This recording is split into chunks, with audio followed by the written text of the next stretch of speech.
Flexbox is great for one direction, a row of buttons, a vertical sidebar. But what happens when you need rows and columns at the same time? A page layout with a header, sidebar, and main content area. A dashboard with cards that line up in both directions. Try doing that with Flexbox and you end up nesting div after div, fighting with widths and margins. That's what CSS Grid was built for.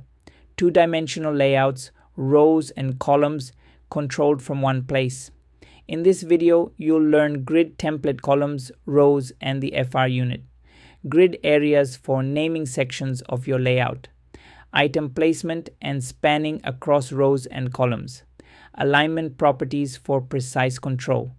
And when to use grid versus Flexbox. By the end, TaskFlow will have a proper page layout with a sidebar, header, and content area. All built with CSS Grid.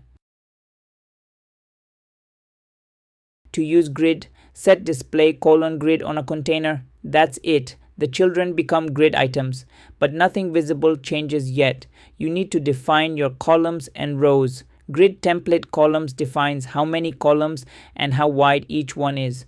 Grid template columns : 200 pixels, 200 pixels, 200 pixels. That creates 3 columns, each 200 pixels wide. But hard coding pixel values isn't flexible. The FR unit solves this. FR stands for fraction of available space. Grid template columns : 1FR, 1FR, 1FR. 3 equal columns that share the space evenly. 1FR, 2FR, 1FR gives the middle column twice the space of the sides.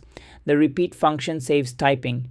Repeat parenthesis 3, 1FR is the same as 1FR, 1FR, 1FR. Repeat parenthesis 4, 250 pixels creates 4 250 pixel columns.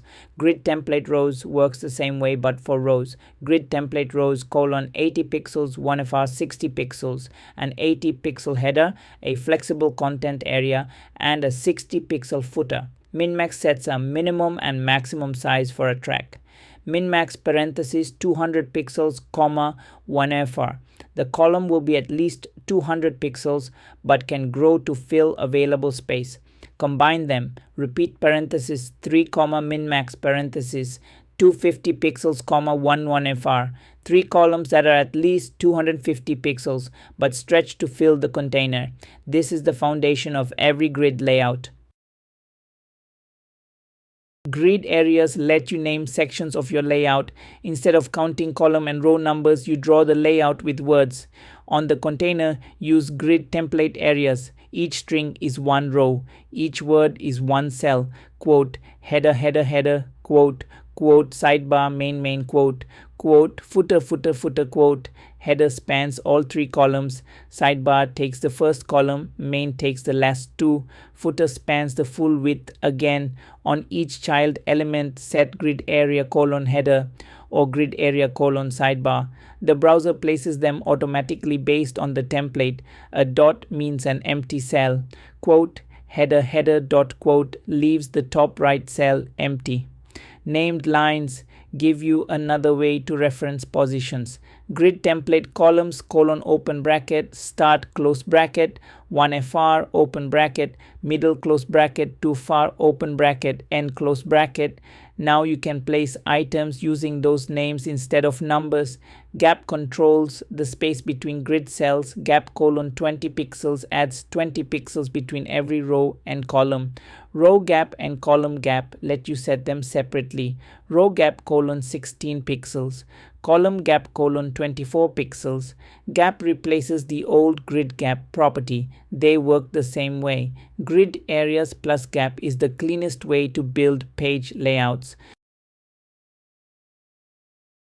Grid has powerful alignment controls. Justify items aligns items horizontally within their cells. Justify items : start pushes items to the left. Justify items : center centers them. Justify items : end pushes them to the right. Justify items : stretch makes items fill the full cell width. Stretch is the default. Align items works vertically. Align items : start pushes items to the top of their cells. Align items : center centers them vertically. Align items : end pushes them to the bottom. Place items is the shorthand. Place items center centers items both horizontally and vertically. That's the easiest way to center anything in CSS. For individual items, use justify self and align self. These override the container's alignment for a single item. Justify self end pushes just that one item to the right. Align self center vertically centers just that one item. Autofit and autofill create responsive grids without media queries. Grid template columns repeat parenthesis, autofit minmax parenthesis, 250 pixels 1fr. Autofit creates as many columns as will fit, each at least 250 pixels. When the screen shrinks, columns drop to the next row automatically. Autofill works similarly but keeps empty tracks. Autofit collapses empty tracks. Autofill preserves them. For most cases, autofit is what you want. Grid and Flexbox are both layout tools, but they solve different problems. Flexbox is one-dimensional. It works in a row or a column, not both. Grid is two-dimensional. It controls rows and columns simultaneously. Use Flexbox for component layouts. A navigation bar, a row of buttons, a card with an image, title, and description stacked vertically. Use Grid for page layouts. The overall structure with header, sidebar, and content. A dashboard with cards that align in a grid pattern. Here's a simple decision guide. Is it a one-direction flow? Use Flexbox. Is it a two-dimensional layout? Use Grid. Do items need to wrap into rows? Autofit Grid. Is it a row of items with different sizes? Flexbox. Is it a full page structure? Grid. In practice, you use both together. Grid for the page layout, Flexbox for components inside the grid cells. TaskFlow uses Grid for the overall page, sidebar, header, content area. Inside each section, Flexbox handles the component layout. The nav links in the sidebar use Flexbox. The task cards in the content area use Flexbox for their internal layout. Grid and Flexbox aren't competitors, they're partners. Let's build TaskFlow's page layout with CSS Grid. The app container gets display grid, grid template columns 250 pixels 1fr, a 250 pixel sidebar, and a flexible main area. Grid template rows 64 pixels 1fr 48 pixels, a 64 pixel header, flexible content, and a 48 pixel footer. Now we define the grid areas. Grid template areas quote header quote sidebar main quote sidebar footer quote. The header spans both columns across the top. The sidebar runs down the left side, covering both the middle and bottom rows. Main content fills the right side. Footer sits below it. Gap 0 gives us clean edges between sections. The header element gets grid area header, background color, padding, and a bottom border. The sidebar gets grid area sidebar. It has its own background and padding. Inside the sidebar, Flexbox handles the vertical nav links. The main content gets grid area main, padding and overflowy auto for scrolling. The footer gets grid area footer.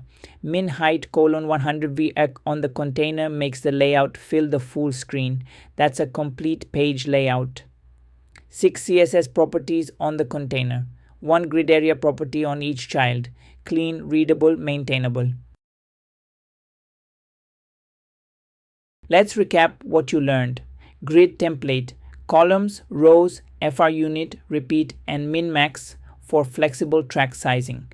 Grid areas for naming layout sections with a visual template. Item placement using grid column, grid row, and span for precise positioning. Alignment with justify items, align items, and place items for cell level control. Autofit for responsive grids that adapt without media queries. And when to use Grid versus Flexbox, Grid for page layouts, Flexbox for components. In the next video, we'll make TaskFlow responsive, mobile first design, media queries, and making everything work on any screen size. See you in the next one.